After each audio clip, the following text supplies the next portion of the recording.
Hey, Ophir, welcome to the show. As way getting started, gives a little background on yourself. Hey, Brian, great to be here. Thank you. So, let me introduce my team first. I'm truly grateful to be working alongside a bunch of talented individuals who perform as a unified group. And, I work with sales professionals, people who are truly challengers, and I learn every day from them. So, it definitely it makes work fun. Yeah. That's important. As for me, my name is Ophir Zan, working as the director for EMEA sales at a company called Sisense. It's one of the market leaders for business intelligence and embedded analytics. So we sell analytics for software companies, about 120 million ARR, with global presence, headquartered in New York. I'm calling over from Tel Aviv, Israel, sunny Tel Aviv. And yes, very quickly about the background. I actually moved from R&D, technical background, to the professional sales area. So math and computer science. I started in software development for about 7 years, doing a little bit of product management. Then, like many other Israelis and entrepreneurs here, co-founded a tech company in the emerging domain, basically core technology, um, and it was a great journey as a CEO of a small company. And later, I decided to pivot my career, Yeah. tapping into professional sales, and that's what I'm doing today. And why'd you get into sales versus staying in development or entrepreneurship? Yeah, that's a good question. Actually, being involved, when you work in small companies as a CEO of a company, you've been involved in the business side quite a lot, speaking with investors, pitching a solution, convincing people about your dream and aspirations. But also, I had another involvement with some nonprofit organizations, being responsible for raise funding for these organizations. So I find that I'm very passionate about the combination between technology, people, and business, Yeah. like this triangle. A good, yeah. Cool. And what you like about sales? Oh, I think the constant challenge, Yeah. basically encouraging change. I'm finding myself. I think it's the best work ever. Sales is a noble profession. I learn every day. We sell technology, we sell value, we sell to sophisticated buyers.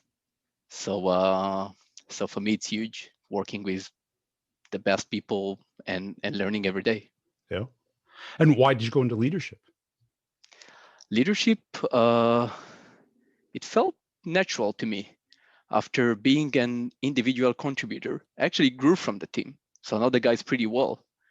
The people that I'm managing today are my colleagues, ex-colleagues, and I will speak about the key aspects of having, team integrity and the friendships that we have within the team. So after being successful for a while, I was promoted to become the manager for the group, and a few months after, was promoted again to be the director for the region. And the success came because of what we've built together as a team and the good friendships Yeah. that we have. Cool. And so are you managing managers now or?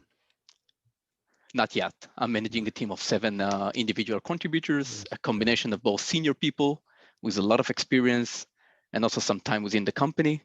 Actually, one of the guys is someone who hired me, and also more junior people that we promoted from BDR and SDR role. Yeah. Very hungry and ambitious reps.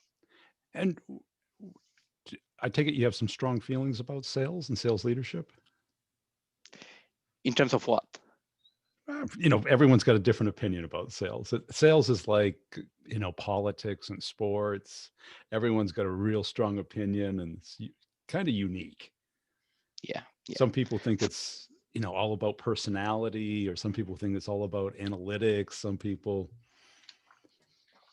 I think it's all about the team. I mean, yeah, my real motto is that team first, and it has few key aspects, like the friendships that we create. And I can give some example. So we hang out together in many of our Sundays. We start with a workout at the park. Then we're taking scooters and ride to the beach to do some like supping, Yeah. and we're having lunch together in the Tel Aviv market, and then we end the day with a coffee at someone's house, at someone's place. Sounds like college. It is. I mean, friendships is best. It's highly competitive. A healthy competitive environment might Yeah. be very toxic if not managed correctly. So why not having fun while doing this crazy job? And we do a lot of business in scale. In hiring is another key aspect of that. I will be happy to elaborate. But, you know, they don't need to work with each other, right? Do they? Of course they do. Why? Think about growth and development. I mean, if you want to grow and develop within the role and you are counting on your sales enablement unit, you have a problem. Yeah. We are obsessed about our personal and professional development. And I can give you a great example. We have in-team coaching, like in-team mentorship. One of my senior guys is actually mentoring one of the junior guys. It means a lot. I mean, is not only the focal point for questions, is also like the active director in his deals. Yeah. So he gets the experience of managing others, and the junior reps get the experience of learning from the more experienced guys. Now, I can see how the team thing would work for you, right? Because you want everybody to be successful. And Sure thing. but that's really not the nature of people, right? There's usually like a maverick that really is doing well. There's the junior people, there's the disgruntled person, there's the misfit, there's the, I'm looking for something out. There's people all through the phases of their career. Absolutely. I mean, I can say that I feel lucky that the team understand the importance of team integrity and working in collaboration. Because to win more business in this, we're doing complex sales. We sell to. There is a long and brutal sales cycle at Sysons.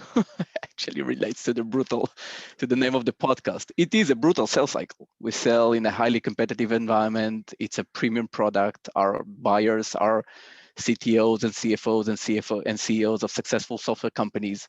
The entry level configuration starts pretty high. We have a lot of six-figure deployments, and we compete against 80 vendors in the BI space. Yeah. So why not working together, strategizing together, do opportunity coaching together if we can? Why not having friendships? Why not making sure that if we hire someone new to the team, it's a culture fit first, cultural fit not only to the company, but also to the team. So that's what I'm trying to encourage and develop. And so far it works well. Yeah. Because, because there's like two types of coupling, right? There's like fuel injections tight coupling. Each unit is interdependent. And then there's Mhm. loose coupling, like the stuff in the trunk of your car. You just happen to both be in the trunk of the car. You don't depend on each other. One thing could get pulled out and it doesn't affect the other. How do you keep the right amount of positive competitiveness without the toxic competitiveness? That's a fair question. I would say that when we win as a team, everyone is winning. Currently we're lucky to be the leading team in the international region. We already overachieved our first quarter target as a team, and I think that everyone is proud. Both those that closed the business and brought ACV, and those that are still fighting. Last months of the quarter, and they have some deals in the pipeline. Those friendships and the collaboration we created is actually encouraging everyone to succeed. And we're going into the reps that are lacking behind and trying to think what we can do in order to grab some ACV together and help them be successful. Okay. Yeah, but So it's do you have tough. a leaderboard or is that something you stay away from? No. Every weekly, we start Monday with presenting the deals that we closed and where we stand as a team and where everyone is standing. So for now, I have two reps that are overachieving. Definitely something to be proud of. Here are they. Here are the names. They are already overachieved their target. Let's go. Let's get there together. Yeah. So what do you look for? I got the culture thing, but how do you sense that in the interview process? Because the interview process, people will say the things that you want to hear. It's an hour long. It's not. Oh, it's way less than that. And our hiring process, my hiring process is completely different. Our philosophy in a team is that the team is hiring.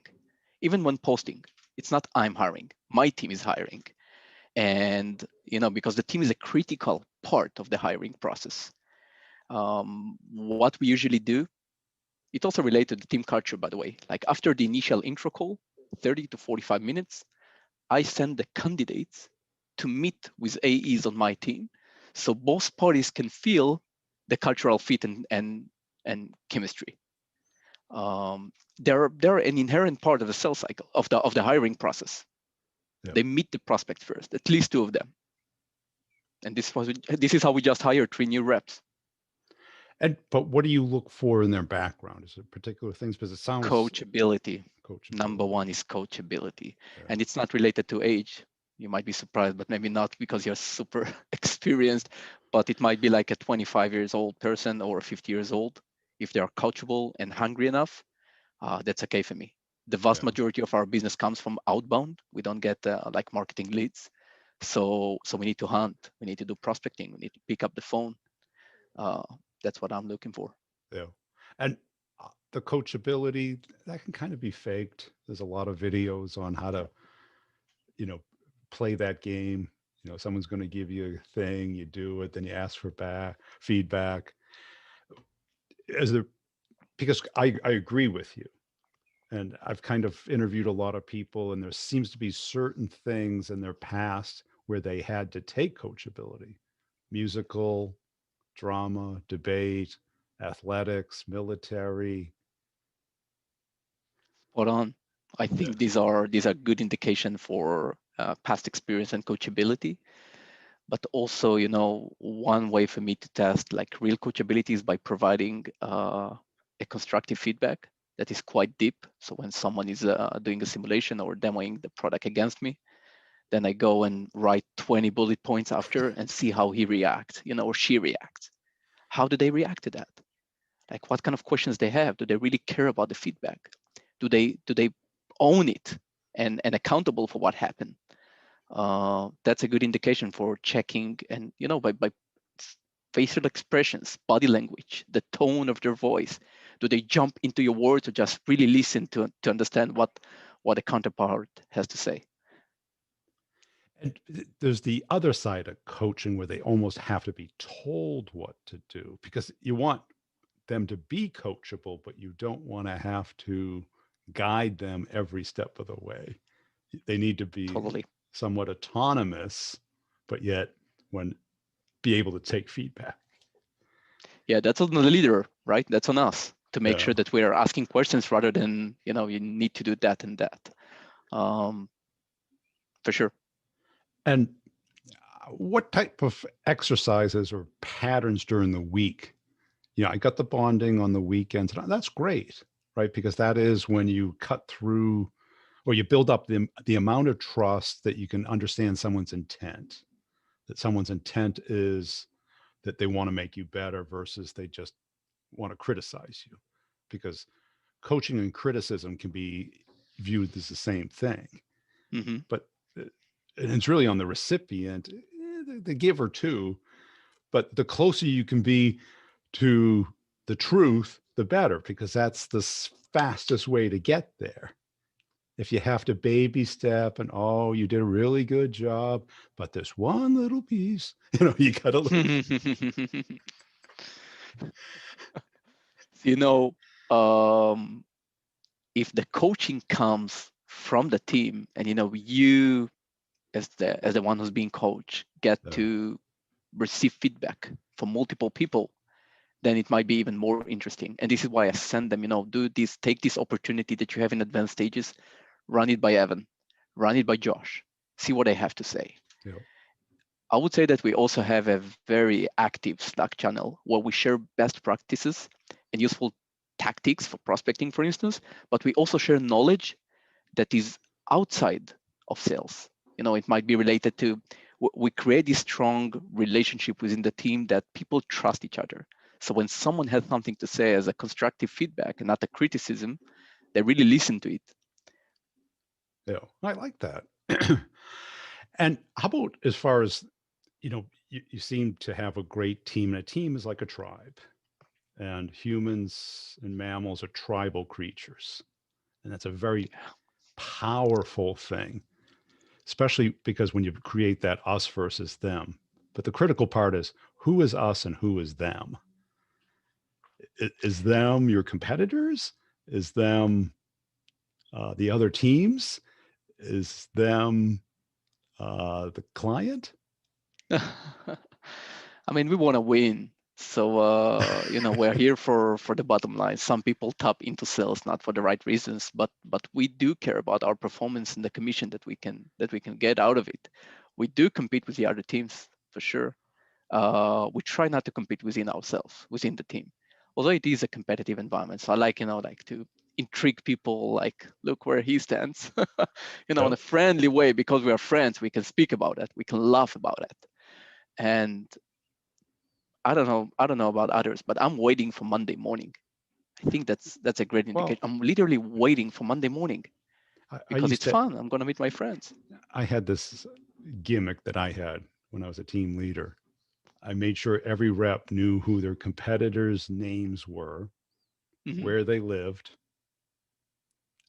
and I would use that name. I go, I bet he's not taking today off. I go, what do you That's think he's great. going to do? Because that was them, Mhm. and your market's probably bigger. I was always in like startup, early Okay. stage, Series A, under 10 million, trying to take it from 10 to 20, 25. And Mhm. there, every deal Scale up. counted because there's only few of them. And, Yeah. We. Okay. Sorry. Go ahead. and it was just, that was them. And in other cases, I used other teams in the company where we're going to be number one. And we were looking at the other teams because I yeah, it's like the athletic model. agreed. It's a Yeah. competitive environment, and sometimes I don't even need to mention that. I mean, sometimes I just need to slow them down. They're so obsessed with being successful and closing strong, and we don't compete with each other. We are the leading team, and we know that, and it's on us to deliver. Yeah, we know that, and it's on us to deliver. I mean, management is expecting us to bring a lot of ACV and revenue, Yeah. so that's what we do, and everyone that yeah, it's that And basically. because when you're in large dollar amounts, and what I hear about your sale is that you're dealing with hard people to get a hold of, lots of options, lots of ways of solving the problem. Yeah, And the deal is more apt to slow down, die, delay, or get marginalized. being ghosted. Yeah. How do you prevent those things? Holding people accountable, also, of course, our prospects is probably the biggest challenge, right? I Yeah. think by doing a very good qualification at the beginning or disqualification, that's the key aspect. Not everyone should be our customer. Sometimes we even send them to our competitors to confirm that there is a stronger fit to our solution. In other cases, I would say that since it's a relatively high ACV for each deal, we're trying to be commercially aligned before going into the technical evaluation. So we literally ask for executives. They bring me. I'm speaking with the economical buyer on their end and the final DMs, and we make sure that we are commercially aligned. We understand the ballpark. This is not a 10K deployment. It's just to make sure everyone understands that. Then we create a go-to-market plan together with them. We really, really care about the way they're gonna roll it out to their customers. Sisense, in the vast majority of the cases, is embedded within other solutions, meaning that our solution is part of their product and their product is being served to their customers. Yeah. It's like there is a third-party customers, and we ask them, how are you gonna roll it out? Who will be the first customers? How year one will look like, how year two, and how year three.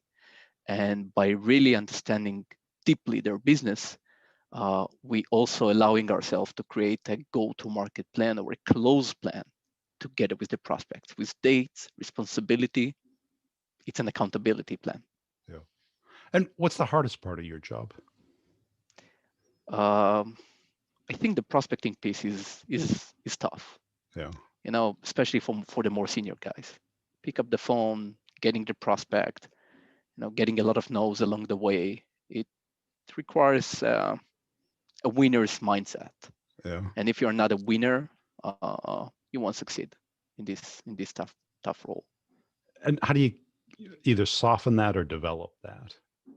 Because certainly in the larger deals, there's kind of the waves, right? You're closing deals at Yeah. the end of the quarter, celebrating recovering the first month of the quarter, looking at the pipeline, getting scared to death at the second month of the quarter. A lot of context switch in there. I believe in recognition. You Yeah. know, Also when I was an AE, being recognized for the hard work, the hard work and the success is very important. So we recognize our people, and when there is someone who's succeeding, there is a nice practice over LinkedIn. Something very creative that he or she created. I make sure to surface it. Sometimes Yeah. I've even paused. I mean, most of my posts are about my people. Like, look what they did. Yeah. Look what kind of answer, what kind of response we got from a prospect. Like, really, really happy that he just signed with Sysons, and it's a huge deployment, and about the partnership approach that we took as a company, as a reps, of how professionally they led the sales cycle. So I'm recognizing a lot, and I think that everyone deserves it. And how do you stay away from the autocratic approach that is so dominant today in sales leadership? What is the autocratic approach? Autocratic is like the do what I tell you. It's Oh, the right. It's the military. Follow my orders. Just do it. it's funny because I went to a military school and I've been in the Israeli Defense Forces for 3 years. But you probably But didn't have English as your dominant language there, right? I would say that I wouldn't want to be managed that way. If my VP would treat me as a doll, do what I say because I have more experience and that, I would leave. And I believe that my guys, especially the smart and talented people that I'm working with, they wouldn't get an approach like that. I mean, it wouldn't. You want them to own it, and if you want someone to own something, you need to first let them do mistakes. That's totally fine. I failed with my startup. It's my biggest mistake. It's my biggest failure, and I'm very proud of this failure because I learned a lot from it. And sometimes I see deals that are slipping, and I'm realizing that there are some key mistakes, and I'm letting it happen. Asking the rep, what do you think we should do here? Or, you know, we're doing strategizing together. It's not a good approach in general. Like, do that because I know. And how about as far as like managing up?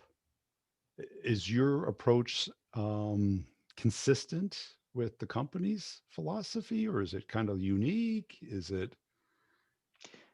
So we have our sales processes. We're currently using Medic. I'm also trained by Sandler, so I'm familiar with both. Yeah. Um, but yeah, we do follow the company's policy here. And obviously, there is a personal aspect that we bring to any deal, especially with different reps. It's being managed differently. Um, I'm expecting everyone to be on top of their pipe. I'm not even doing pipeline reviews because if you're not on top of your pipe, it's your problem, not mine. And I prefer doing deal strategizing and opportunity coaching sessions. I want to coach the opportunity. I don't want to make sure that you wrote everything in Salesforce. But we do have Medic, and we try to follow as much as possible to that. And how about as far as for the distinctions that you've seen, because you've probably been exposed to a lot of great reps. What separates that top 5% in your perspective from the next 20%? I love that. It's a hard question to answer. I will say the following: tenacity. Yeah.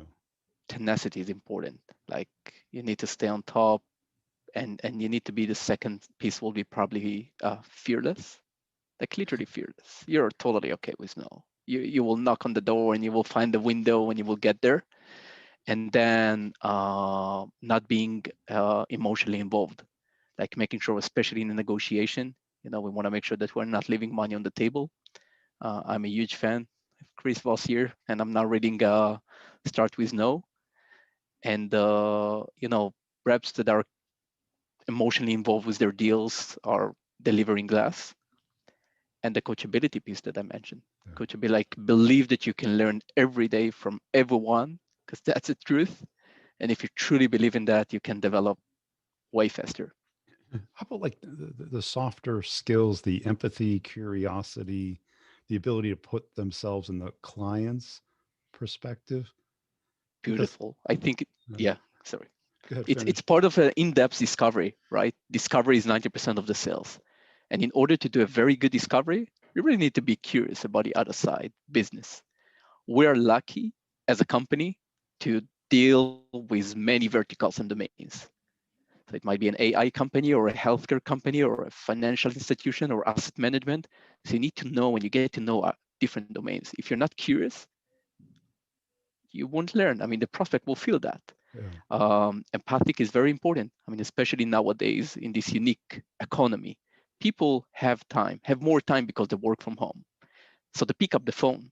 But if you're not if you're not respectful of people's time, because you hear some kids running in the background, they will feel that. I mean, the fact that someone pick up the phone doesn't necessarily mean that you can now hijack and start to pray and pitch your solution. Some people do that, and I think we're very conscious of that. Everyone, most people do that. Well, that's what people don't understand. Is like they probably want to talk about themselves. Yeah, They me, probably me, don't me, me, want to me. hear about you. Yeah, And I got to exactly. believe that in your space, things change so fast that at minimum, they want to know what's going on. Sure thing. Yeah. That's true. And what advice would you have for a first time sales leader? First time sales leader, stay behind the pendulum. I mean, especially if you were an individual contributor before, the hardest piece was to understand that you're not the one closing the deals. Yeah. You have the reps and you need to trust them. Trust others. Even if they fail, failure is fine because people can learn very quickly after. So yeah, that will be my number one tip. It was hard for me, by the way, like moving from individual top performer to managing a team, managing my friends. But now I totally understand the dynamics, and I'm very happy that they understand as well, and they know when to leverage me on calls. So yeah, Cool. Hey, I really appreciate your time today. Where can people go to connect and follow you? I'm on LinkedIn Yeah. like everyone. So it's Ophir Zan on LinkedIn, and I'm happy to connect with more professionals. Also trying to share some best practices and knowledge from the field that we bring, and also connect with my team. I mean, these are awesome people, and you will learn a lot from them. So thank you very much.